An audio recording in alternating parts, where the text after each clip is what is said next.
Halo, halo, halo, shalom, apa kabar? Dahsyat, luar biasa, yes, yes, yes, puji Tuhan. Saya diberkati, kamu diberkati, kita semua diberkati, amin. Berjumpa lagi dengan Ence Ike Fitri dalam Bina Anak pelajaran yang ke-40. Kali ini dengan judul Berkuasa atas penyakit. Nah, pembacaan Alkitab kita terdapat di mana? Di kitab Yohanes pasal 5 ayat 1 hingga ayat yang ke-9. Sebelumnya, kunci tangan, tutup mata, tunduk kepala, kita berdoa, mohon pimpinan kuasa Roh Kudus Tuhan. Kita berdoa. Tuhan Yesus, sahabat anak-anak, terima kasih Tuhan, kami mengucap syukur karena kami boleh ada sebagaimana kami ada, semua karena cinta kasih Tuhan dalam kehidupan kami. Tuhan Yesus, saat ini kami akan belajar lagi tentang pribadi-Mu. Kami mohon urapan Roh Kudus bagi kami semua, sehingga apa yang mau disampaikan benar-benar kami boleh mengerti, kami pahami, dan kami lakukan dalam kehidupan kami. Berkati hamba-Mu yang akan menyampaikan, biar kiranya hanya seturut dengan kehendak-Mu. Tuhan Yesus, kami mohon ampun apabila ada salah dosa yang kami perbuat melawan kehendak-Mu sepanjang hari ini. Kami sudah siap belajar. Tuhan, berfirman-Lah, di dalam nama Tuhan Yesus Kristus kami berdoa. Haleluya. Amin. Sudah adik-adik, sudah siapkan Alkitabnya, duduk yang manis, kita akan baca bersama-sama ya. Sekali lagi di kitab Perjanjian Baru Yohanes pasal 5 ayat 1 hingga ayatnya yang ke-9.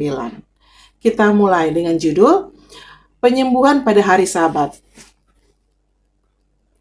Penyembuhan pada hari Sabat di kolam Bethesda. Sesudah itu ada hari raya orang Yahudi dan Yesus berangkat ke Yerusalem. Di Yerusalem, dekat pintu gerbang domba, ada sebuah kolam yang dalam bahasa Ibrani disebut Bethesda. Ada 5 serambinya, dan serambi-serambi itu berbaring sejumlah besar orang sakit, orang-orang buta, orang-orang timpang, dan orang-orang lumpuh yang menantikan goncangan air kolam itu. Sebab sewaktu-waktu turun malaikat Tuhan ke dalam kolam itu dan menggoncangkan air itu. Barang siapa yang terdahulu masuk ke dalamnya, sesudah goncangan air itu menjadi sembuh. Apapun juga penyakitnya. Di situ ada seorang yang sudah 38 tahun lamanya sakit. Ketika melihat orang itu berbaring di situ, dan karena ia tahu bahwa ia telah lama dalam keadaan itu, berkatalah ia kepadanya, "Maukah engkau sembuh?" Jawab orang sakit itu kepadanya, "Tuhan, tidak ada orang yang menurunkan aku ke dalam kolam itu. Apabila airnya mulai goncang dan sementara aku menuju ke kolam itu, orang lain sudah turun mendahului aku." Kata Yesus kepadanya, "Bangunlah, angkatlah tilammu dan berjalanlah." Dan pada saat itu juga sembuhlah orang itu, lalu mengangkat tilamnya dan berjalan. Tetapi hari itu hari Sabat. Demikian pembacaan Alkitab kita. Adik-adik yang diberkati Tuhan, Ci mau tanya, apakah adik-adik di rumah pernah sakit? Pernah ya, hampir semua dari kita pasti pernah sakit ya. Adik-adik entah itu sakit flu, sakit batuk, sakit demam, atau mungkin ada yang pernah dapat cacar air ya. Pernah adik-adik? Atau sakit demam berdarah dan juga sebagai penyakit lainnya. Nah, adik-adik, ketika kita sakit, kita tentunya perlu beberapa waktu untuk sembuh ya. Ada yang perlu waktu 2 atau 3 hari, ada yang 1 minggu, atau bahkan ada yang membutuhkan waktu berbulan-bulan ya, bahkan bertahun-tahun. Contohnya Enci Ike baru keluar rumah sakit adik-adik ya, hampir seminggu. Enci Ike diproses beberapa bulan ini ya, jadi Enci Ike tidak bisa pelayanan. Nah, akhirnya Tuhan kasih hikmat Pak Enci Ika untuk boleh melayani anak-anak, karena melayani Tuhan tidak dibatasi oleh dinding, ruang, dan waktu. Akhirnya Enci Ika membuat YouTube channel ya, Enci Ika, agar supaya dalam keadaan Enci Ike yang sakit, Enci Ike masih boleh memberitakan Injil kepada anak-anak sekolah minggu dimanapun berada. Dan ternyata adik-adik banyak yang merasa diberkati ya. Yang nonton ada 600 sampai 900 ya yang mengikuti pembelajaran Bina Anak ini. Kiranya terang Kristus itu tetap menyala ya. Tuh karunia dan talenta yang Tuhan kasih, ada Alkitab bilang jangan simpan ya, atau jangan ditimbun ya, jangan tutup di bawah gantang itu terang ya. Kita harus beritakan Injil baik tidak baik waktunya, dan Tuhanlah yang dimuliakan ya adik-adik. Nah adik-adik, untuk orang berjuang sembuh ketika sedang sakit, apa yang bisa kita lakukan ya? Ya sudah pasti kita tidak bisa berbuat apa-apa. Pergi sekolah tidak bisa, pergi bermain tidak bisa ya, melakukan aktivitas seperti biasanya yang ada ya kita seharian, karena torang tubuh ini butuh butuh istirahat. Torang harus berbaring di tempat tidur ya. Tentunya ada yang bosan. Nah, adik-adik, ya pasti ada yang bosan karena kita tidak bisa melakukan apa-apa. Nah, ketika kalian sedang sakit, ya, apa hal yang paling kalian inginkan? Kalau betul-betul orang ingin sembuh supaya orang bisa pergi ke sekolah, kan? Bermain lagi dengan teman-teman, berjumpa lagi dengan orang lain di luar, ya. Ya, adik-adik ketika kita sedang sakit tentu saja masih ada hal-hal yang harus orang syukuri, ya. Jangan bersungut-sungut, ya. Jangan marah Pak Tuhan Yesus. Tuhan izinkan semua untuk mendewasakan kita, untuk melihat apakah orang betul-betul mengasihi Tuhan, ya. Nah, adik-adik, nah Tuhan sayang pada orang semua. Nah, Tuhan tidak akan pernah meninggalkan kita ketika kita sedang sakit. Bahkan Tuhan itu mengirimkan orang-orang yang mengasihi kita seperti papa mama merawat kita ya ketika kita sedang sakit. Mama dan papa membawa kita ke dokter juga. Tuhan Yesus menggunakan obat-obatan ya, dokter, orang-orang baik lainnya untuk menyembuhkan kita. Nah, adik-adik, cerita ini ada seorang yang sudah sakit bertahun-tahun dan dia ingin sembuh. Sampai akhirnya ia bertemu dengan Tuhan Yesus di kota Yerusalem, dan sedang ada perayaan ya, perayaan orang Yahudi. Di sana ada sebuah kolam yang bernama kolam Bethesda ya, yang sewaktu-waktu malaikat Tuhan akan turun dan mau mengguncangkan air itu. Jadi orang yang pertama menyentuh air kolam itu akan sembuh ya, apapun penyakitnya. Wah, luar biasa ya adik-adik. Nah, adik-adik yang berkati Tuhan, itulah sebabnya mengapa banyak orang sakit berada di sekitar kolam tersebut ya, kolam Bethesda. Nah, orang sakit, orang buta, orang lumpuh ya, semuanya menunggu untuk air tersebut bergoncang dan mereka boleh disembuhkan. Salah satunya ada seorang laki-laki yang lumpuh, tidak bisa berjalan, yang sudah 38 tahun ya untuk disembuhkan ini. Ya. Nah, dia berkata, dia bilang pada Tuhan Yesus, sepertinya tidak akan bisa menjadi orang pertama yang menyentuh itu air kolam. Ya, dia memang sudah tidak punya pengharapan adik-adik ya. Karena kalau lumpuh bagaimana? Boleh berjalan, paling tersiap-siap belum sampai ya tuh air, orang lain sudah duluan ya masuk ke kolam tersebut. Nah, adik-adik, hari itu akan mengubah hidupnya. Tuhan Yesus datang dan bertanya kepada orang lumpuh itu, "Maukah engkau sembuh?"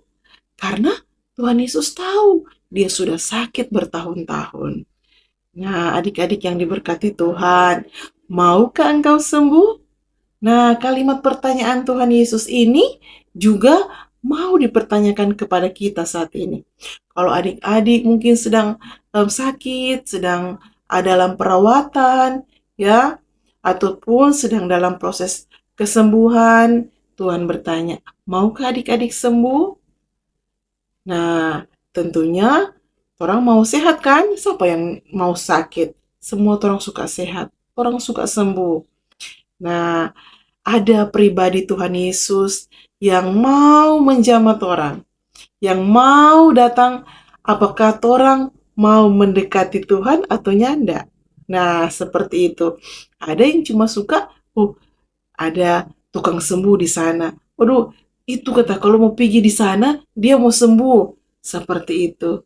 Tetapi sebelum kita melakukan segala sesuatu, bolehkah kita mencari terlebih dahulu Tuhan Yesus? Sumber kesembuhan itu. Adik-adik yang diberkati Tuhan, pertanyaan Tuhan Yesus kepada orang lumpuh tadi, maukah engkau sembuh? Nah, tentunya membuat bingung orang lumpuh tadi ya. Kemudian orang lumpuh tadi itu berkata kepada Tuhan Yesus, Tuhan, tidak ada orang yang mau menurunkan, kata ini orang tersebut ke kolam ya. Ketika air mulai bergoncang, sementara bila aku yang menuju ke sana, sudah pasti orang lain sudah mendahului aku. Nah, kemudian Tuhan berkata, berdirilah, angkatlah tilammu, dan berjalanlah. Nah, pada saat itu juga, sembuhlah orang itu. Dia dapat mengangkat tilamnya dan juga berjalan. Wow, luar biasa Tuhan Yesus ya. Nah, kemudian ada ahli Taurat ternyata adik-adik yang melihat kejadian tersebut. Ahli Taurat ini bertanya kepada orang lumpuh tadi yang sudah sembuh ya, siapa yang menyuruhmu mengangkat tilam dan berjalan? Tetapi orang tersebut ya yang sudah sembuh itu tidak bisa menjawab pertanyaan ahli Taurat tadi karena Tuhan Yesus sudah menghilang di tengah-tengah kerumunan orang banyak di sana ya. Nah, Tuhan Yesus bertemu lagi dengan dia saat ada di bait Allah. Nah, Tuhan Yesus berkata, "Sekarang kamu sudah sembuh." Ya, orang lumpuh tadi sudah sembuh dan orang lumpuh tadi menjawab kepada Tuhan Yesus, ya, "Iya, Tuhan. Jangan lagi kamu berbuat dosa." Tuhan katakan kepada orang yang sembuh tadi. Jadi, kalau Tuhan sudah izinkan sembuh, jangan lagi orang berbuat dosa ya adik-adik. Karena apa yang orang buat akan kembali lagi Pak. Pak orang pediri, apa yang orang tabur itu yang orang tuai. Jangan ya adik ya. Jangan. Ya adik-adik. Jangan lagi terjadi hal yang lebih buruk. Kemudian orang ini pun keluar dan dia bercerita ke orang Yahudi bahwa Tuhan Yesuslah yang telah menyembuhkannya. Nah, adik-adik yang diberkati Tuhan, cerita hari ini kita mau belajar ya. Pertama, Tuhan tahu apa yang kita butuhkan. Dan Tuhan Yesus sanggup menolong. Menolong adik-adik semua yang sedang ada di dalam proses. Ya, jangan cuma suka yang bagus-bagus dari Tuhan Yesus ya. Tuhan izinkan proses juga orang harus terima dengan bersyukur. Kalau Enci ikut Tuhan tolong, adik-adik pun di rumah, Enci sekolah minggu yang lain, pasti Tuhan tolong. Ya, Allah yang berkuasa melakukan segala sesuatu. Ya, kemudian yang kedua, Tuhan Yesus ingin menyelamatkan semua manusia. Tuhan Yesus berkuasa untuk menyembuhkan setiap orang sakit. Ya, seperti orang lumpuh tadi. Tuhan Yesus bisa temukan dia, Tuhan Yesus juga bisa sembuhkan ya kita ketika kita sedang sakit. Tapi yang paling penting Tuhan Yesus mau menyelamatkan kita dari hukuman dosa. Ya. Seperti tadi Tuhan Yesus bilang ya, Tuhan Yesus mau menyembuhkan orang lumpuh itu supaya orang lumpuh itu percaya kepada Tuhan Yesus. Ya, yang di akhir cerita tadi Tuhan Yesus berkata kepada orang tersebut, "Jangan berbuat apa anak-anak? Jangan berbuat dosa lagi." Itu artinya Tuhan Yesus mau supaya orang-orang ya tidak melakukan kesalahan lagi, bertobat dan tidak melakukan dosa lagi. Karena Tuhan sanggup menyelamatkan kita manusia. Tentu saja Tuhan Yesus juga ingin kita anak-anak semua percaya kepada Tuhan Yesus sebagai Tuhan dan Juru Selamat kita. Dan juga kita harus hidup menyenangkan hati Tuhan. Ya adik-adik. Nah, pertanyaan ini juga tentu ada bagi kita semua.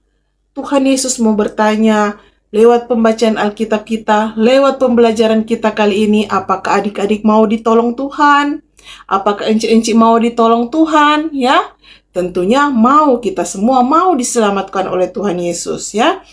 Jika adik-adik percaya, jika adik-adik mau Tuhan Yesus sanggup menyelamatkan kita, semua anak-anak di dunia ya. Itulah cerita kita hari ini. Terpujilah Tuhan Yesus. Nah, saat ini kita akan masuk dalam ayat hafalan. Ayat hafalan kita terdapat di dalam kitab Yeremia pasal 17 ayatnya yang ke-14. Yeremia 17 ayatnya yang ke-14. Demikian firman Tuhan. Sembuhkanlah aku ya Tuhan, maka aku akan sembuh. Selamatkanlah aku, maka aku akan selamat. Sebab Engkaulah kepujianku. Yeremia 17 ayat yang ke-14. Demikian ayat hafalan, demikian pembelajaran kita. Kita akhiri dengan berdoa, kunci tangan, tutup mata, tunduk kepala, kita berdoa.